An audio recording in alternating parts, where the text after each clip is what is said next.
from the beautifully appointed living room of the showroom of Beacon Heights. This is the marketplace.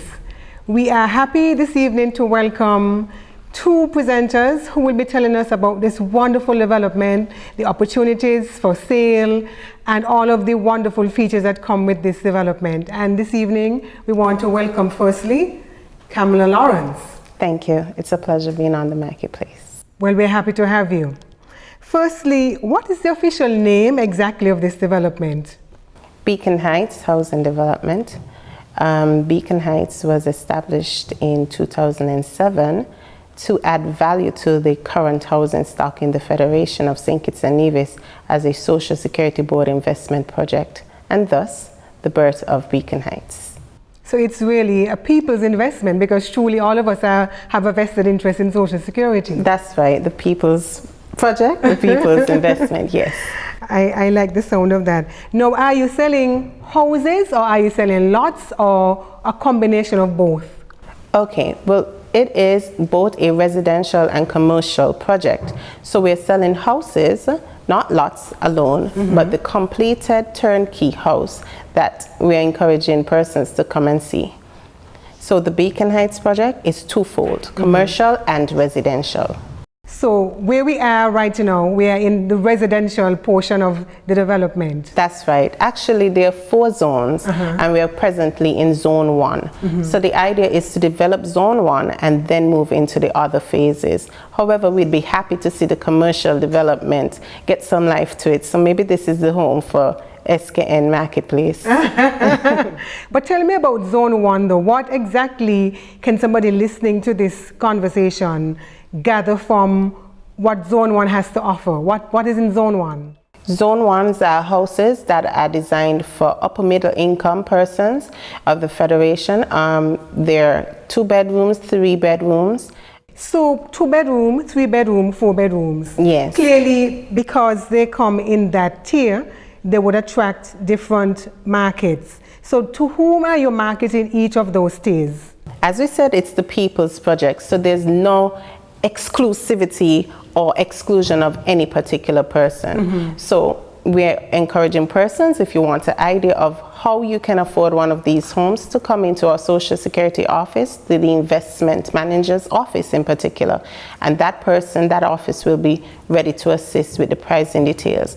But we are targeting citizens by investment, nationals, citizens in the diaspora, persons who are interested in having a piece of paradise on St. Kitts, because as you can tell, the views up here are spectacular, breathtaking even, cool and all. We don't even need AC units. So we are marketing to a wide range of persons, and that's why we have different zones accordingly, so you can choose based on your preferred taste. So if you were talking to somebody who was in the, what we would call around the upper income bracket, you would perhaps be more inclined to sell them one that is probably a 4-bedroom house.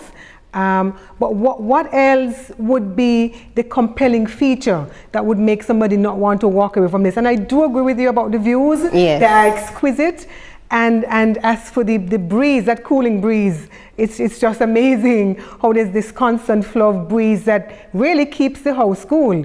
So what else are the compelling features that would make somebody not want to walk away from purchasing one of these lovely homes? But why would you want to walk away? You've outlined some of them. The spaciousness, the breeze, finished homes, turnkey. We don't want the hassle of having the construction, the contractor to talk to, this to talk to. You've already have a design that you've selected, and you turn your key and you get into your Beacon Heights home. In addition, it's a development that will feature both commercial and residential. So if you want a one-space living area where you do business and reside, this is the place to be. So when you speak about the commercial part of it, are you saying then that when the property is fully developed, yes, one can probably have some shops, maybe tennis court, a gymnasium, things of that sort? Well, you seem to have known what's in my mind, because one of the features that we are proud to announce is the possibility of a bowling alley. So we're bringing a new feature of entertainment right here in Beacon Heights.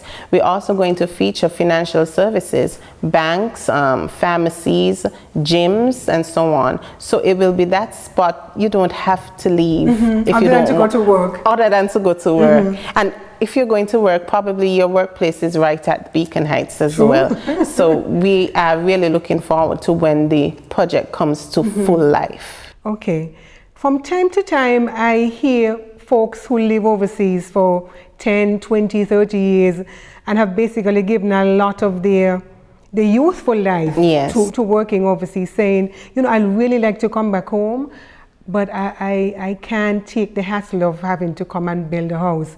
Are you specifically targeting that particular group of people, folks who are about retired, perhaps living somewhere in North America, really want to come back home because, you know, you can take a man out of St. Kitts, but you can't take St. Kitts out of the man. Yes.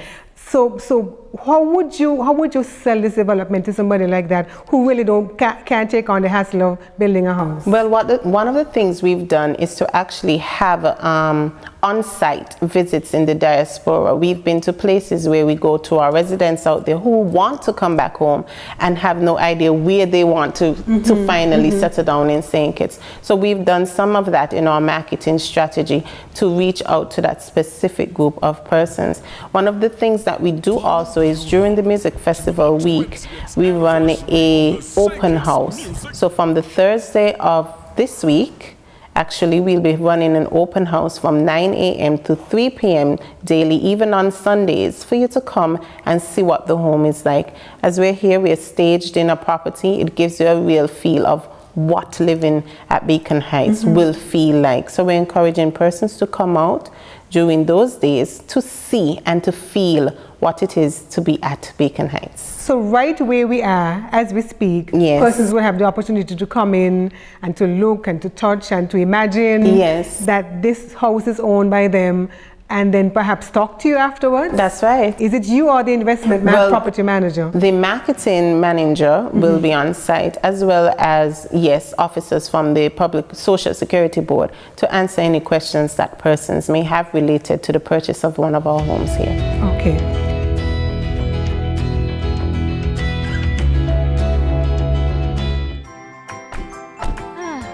Home sweet home. Don't forget the eggs, babe. So you're not gonna help with the groceries? Sure, but can this test drive be over soon? It's practically yours. All we need is your signature, no deposit, special pricing, financing, and insurance packages. It's the Sign and Drive sales event on all Suzuki vehicles, only at TDC Automotive. Call now. Is me and you if you break them eggs? For the best starter every day, your meals made a special way. Come in and feel to stay. CNC, our choice every day. We've got all you need for all the loved ones that you feed. Real value every day. That's right. CNC, our choice every day. CNC, always the right stuff. CNC, more than just your favorite shop. At work, at home, together or alone, the choice is always clear. CNC, our choice every day. CNC, our choice every day.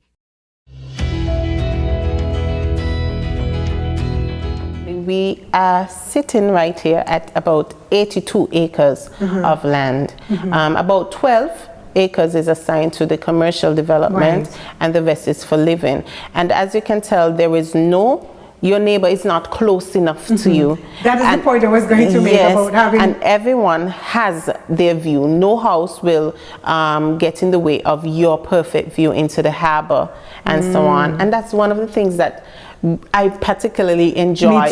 Me too. That my view won't be obstructed. And so those are the things that we want persons to come out and see at our open house.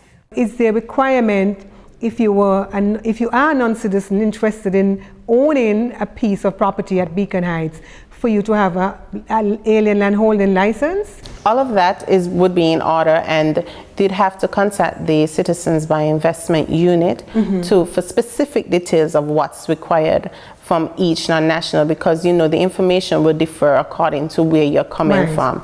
So yes, that's one of the target markets that we have. you know, if I were in the market for a property and I could you know, rid myself of all of the hassles of dealing with the construction workers. It is a hassle. It is a hassle. And more people are warming up to the idea of having this sort of property available without the stress. And so we're seeing new life into Beacon Heights as we speak. So let's do some imaginary conversation here now. Yes. And so 10 years from now, I guess I would be at the point of retirement then. And so on a Sunday afternoon, I'm driving along and I say, you know what, maybe we should take a stop at Beacon Heights. Tell me exactly what I can possibly see then. Paint a picture for me as to what I can see on a Sunday afternoon in 2026, and we're driving and we stop by Beacon Heights. What you will see, people walking, having strolls with their families. You'll see also the bowling alley brought to life.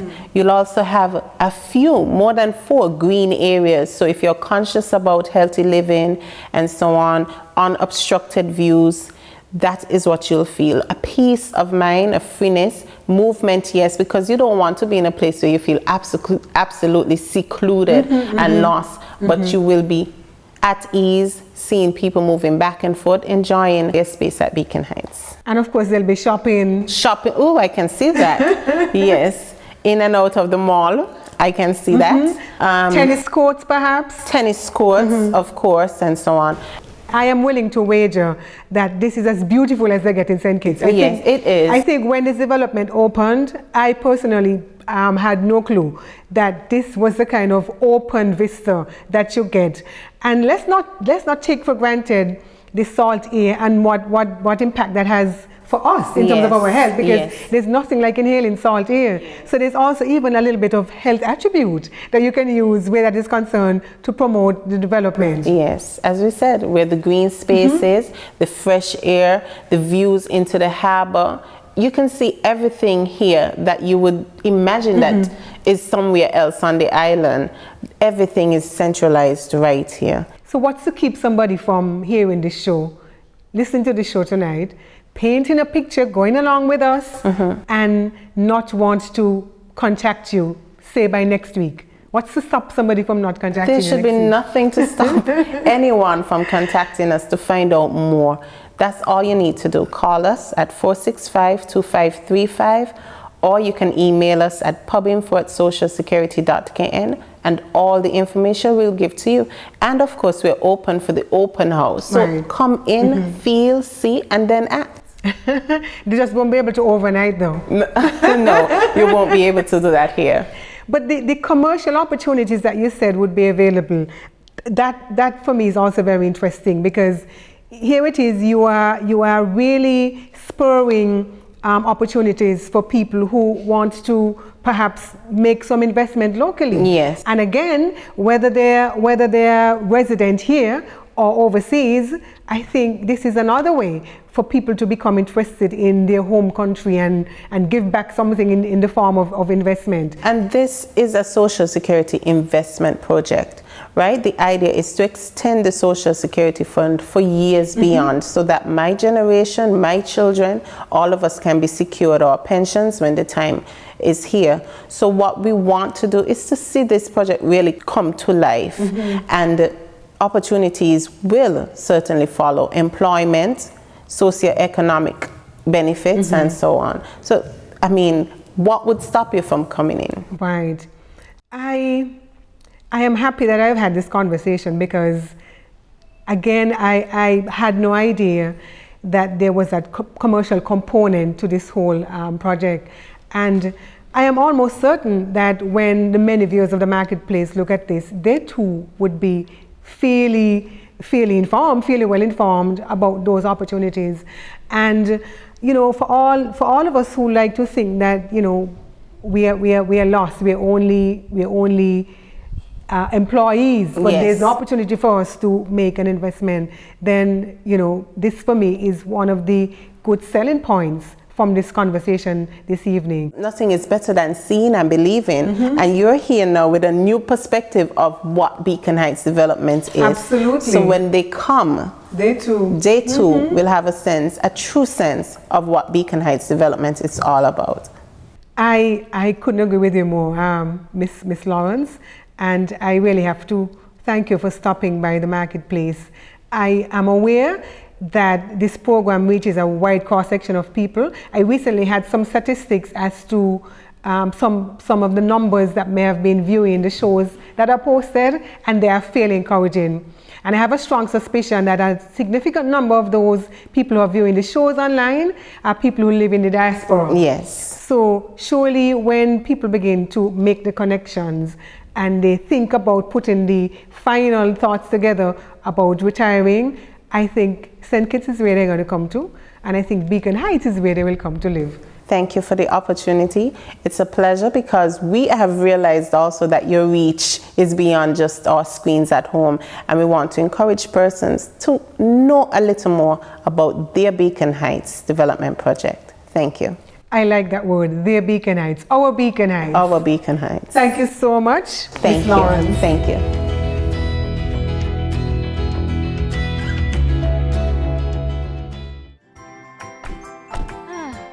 Home sweet home. Don't forget the eggs, babe. So you're not gonna help with the groceries? Sure, but can this test drive be over soon? It's practically yours. All we need is your signature, no deposit, special pricing, financing, and insurance packages. It's the Sign and Drive sales event on all Suzuki vehicles, only at TDC Automotive. Call now. Is me and you if you break them eggs? Eh? We are continuing to enjoy the beautiful view and ambience of this very wonderfully outlaid house at the Beacon Heights, and so we've actually moved into the dining area now, and we'll be talking to Mr. Lincoln Pemberton. Mr. Pemberton, welcome to the marketplace. It's my pleasure to be here. I know you're going to deal with all the things that a man should know about a housing development, infrastructure and the building and the layout and the size and so. But tell us, in what capacity do you speak this evening with us at the marketplace? Well, initially my company, Construction Technologies, we entered into a development agreement with Social Security, and we have provided several concepts of what would best suit the topography and the land in this Jewers Estate area. And it was a process that went on over maybe a period of 18 months, where we presented designs and they were approved by a building committee at Social Security Board. In terms of choice, Social Security had a choice. The area that this project has been extracted from comprised maybe over 300 acres. The areas at the lower elevations do not offer the view and some of the charm that was originally, that has been presented in the final design and the land, the choice of land and property. So these were some of the factors that weighed heavily in favor of the site where the Beacon Heights project is currently situated. And so the site comprised of about a 90-acre site in totality, 90 acres. And we span from a lower elevation up to the foothills of the Olives Mountain. The elevation lowest would be some maybe 100 meters from the island main road. So in that expanse, the project has been zoned into 4 different areas in housing, and one area at the entrance of the project, which is the commercial area. And so the phases that we have embarked on initially were the introduction of 10 models, which sort of gave the buyers a choice in the models that would be offered in the different zones. We've had in the Zone 1, Zone 2, Zone 3, and Zone 4. Currently, this model is in Zone 2. So this is in the middle of the project and has features that can best suit an intermediate choice in terms of the lowest to the highest. I found interesting a point that Ms. Lawrence made in our earlier conversation about the fact that based on what the development has to offer, there is a concerted effort to ensure that no one person obscures the views of the next. How are you going to manage this though? Well, that was one of the key functions of the what I spoke about in terms of choice. Yes. The slope. The slope allows, as you graduate from the lower to the higher elevations, you will tend to have unobscured views. Oh, okay. So the design pretty much has been centered around that. And again, some engineering considerations had been put into focus with the other features that the land naturally presented itself. One of the things that we were careful not to do is to alter the general topography of the area. So a lot of thought and planning had been put into that. So the site that is presented here now has changed very little from the virgin site that was acquired by the Social Security Board. Now, tell me about the infrastructure in this project.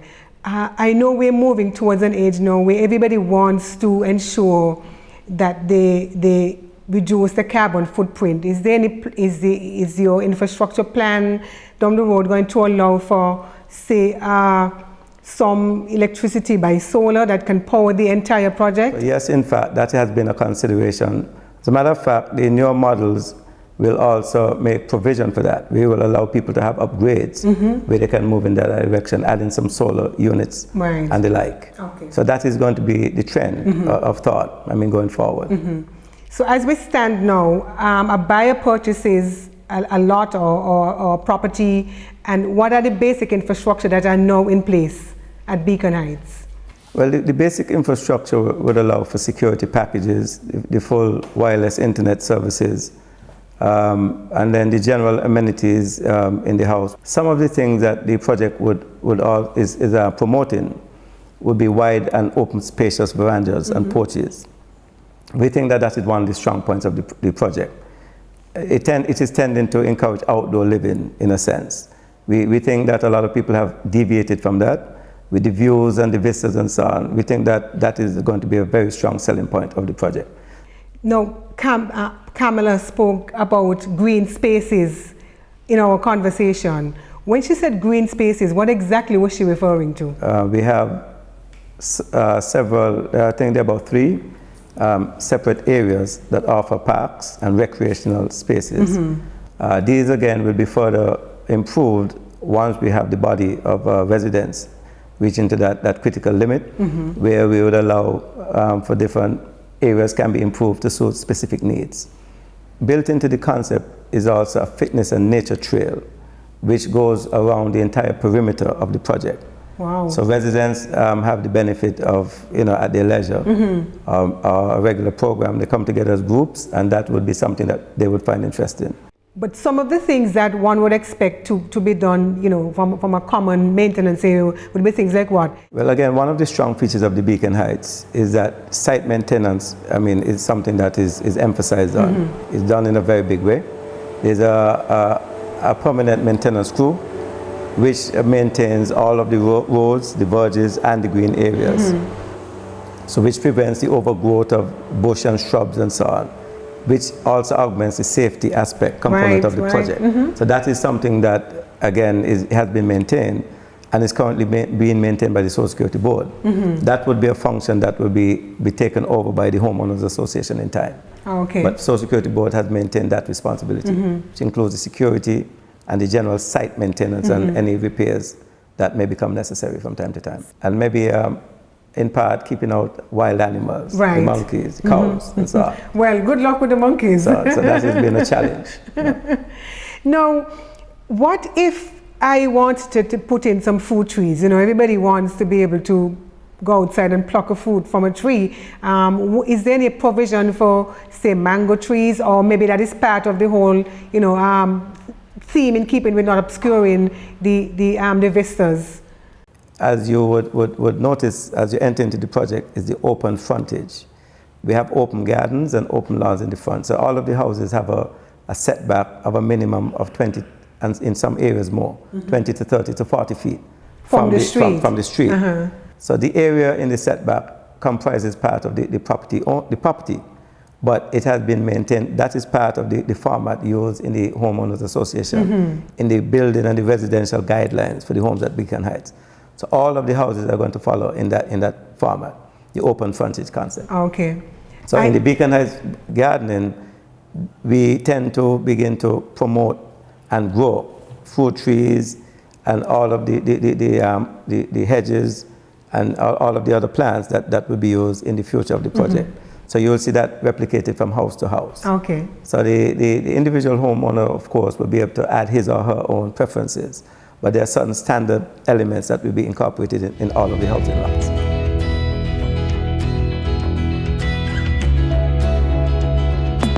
For the best start to every day, your meals made a special way. Come in and feel to stay. CNC, our choice every day. We've got all you need for all the loved ones that you feed.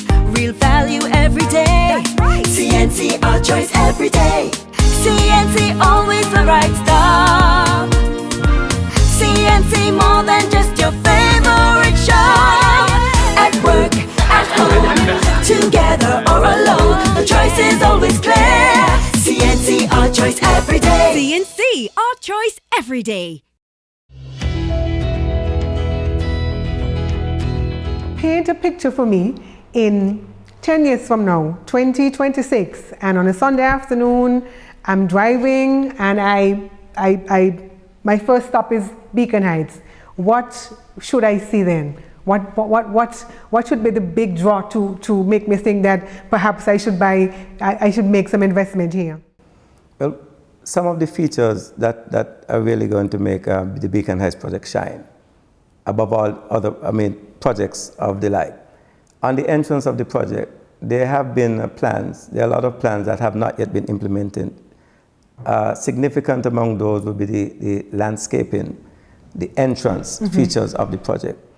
There has been a significant amount of investment by the Social Security Board where there's going to be some significant enhancements. The boulevard, the driveways into the project, they're going to be properly enhanced. And there's an open green area at the entrance of the project as you enter into the commercial area. That is just outside of the periphery of the project.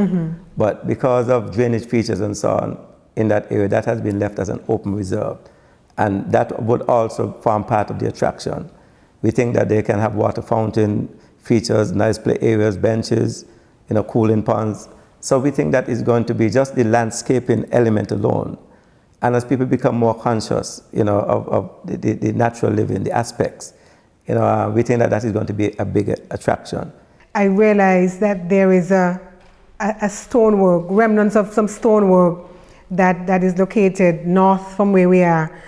And I could imagine that it was probably part of some estate in, perhaps some centuries ago. How do you intend to maintain these sort of relics on site and even develop them as an attraction? In keeping with the concept that a lot of the topography, not only did we not disturb or alter a lot of the existing topography as the site had been taken over by Social Security Board, but some of these relics, as we maintain, and there are two outstanding ones on the site that formed remnants of old sugar mills. And so this site had been one of the areas where sugarcane had been unloaded into tractor carts and everything. So we think along the way, some investigation as to the actual history, but those sites have been preserved. Okay. And they have been currently maintained and cleaned. You can't help but notice as you drive into the project that the roads are really very wide and spacious. There's really no room for anybody to have an accident here. Was that deliberately designed? Well, at the time, the minimum width of roads prior to 2000 in the late 90s would have been 16-foot roads. That had been the norm. Maybe earlier, if you can take your mind down to the villages such as Lambert's, those roads, some areas have roads as now as 12-foot. What had been decided that in terms of the international standards, that this project should at least try to adhere and at least take that a notch higher. So that had been an integral part of the design process, making provisions for the roads that the traffic can be, while commuting, that there can be adequate parking provision on the roads and not impede the traffic. So the roads, yes, they have been wider than what would have been accepted as standard in, among all of the other projects on the islands. One of the other features too, they have, because of the topography as we spoke about earlier, there's a significant runoff that in rainfall, even moderate rainfall, attracts heavy runoff from the area. It's an area of over 90 acres. When you do the math and the calculation, in a moderate rain shower, there are hundreds of thousands of gallons of water that would have to be channeled. One of the things that also came into discussion as opposed to dealing with runoff water is conserving the water that is runoff from the houses themselves. Now, this is one of the very strong features that homeowners would begin to appreciate in time. The houses all have been constructed with cisterns. That is a standard. There's no deviation from that. The cistern sizes are ranging from 4 to 10,000 gallons. So once the cisterns have been filled, that would allow a standard household a water storage capacity for a period of maybe 1 to 2 months. That is in the absence of any rain at all. And this tends to ease the burden on our water supply and the water sources. And I know in recent times when we've been having little spell of drought, the cisterns and the residents in the project now have benefited tremendously from that. Unlike some other developments where, yes, there is a built-in requirement to build these cisterns, but it's not necessarily enforceable. You are ensuring that these cisterns are functional. And it is a very strong selling point, value that is added to a house. They're all incorporated, so there's no need sometime in the future that you have to try to add a cistern to your house. So all of these things are built into the design and the concept. Great. And so when all is said and done, how excited are you about seeing this whole concept unfold as one of the masterminds who are behind it? Well, we feel that the opportunity that has been presented with this project, we are proud to be a part of it because it affords an opportunity for us as locals. And we've come together, and where possible, we have incorporated the use of all of our local technicians and artisans. So we think that this is something that will be shared by all of us. So ultimately, that is our vision and our hope. And as Ms. Lawrence just said, it's really the people's project. It is the people's project. Because it's a future investment to ensure that all of us eventually can get something back when we are not too, not too physically fit to work for ourselves any longer. Yes. Thank you, Mr. Pemberton. As I did Ms. Lawrence, I think this was a really beautiful conversation. I believe that a lot of people who would eventually listen to this program would be enthused about all of the potential that this development has to offer. And I believe to a large extent, many people would have been hearing this information for the first time and stand to be very proud eventually of what will unfold at Beacon Heights. So I wish you luck at the marketplace. And if there's a need for us to come back, please do invite us back. We'll be happy to come back and share some more with the general public in St. Kitts and Nevis.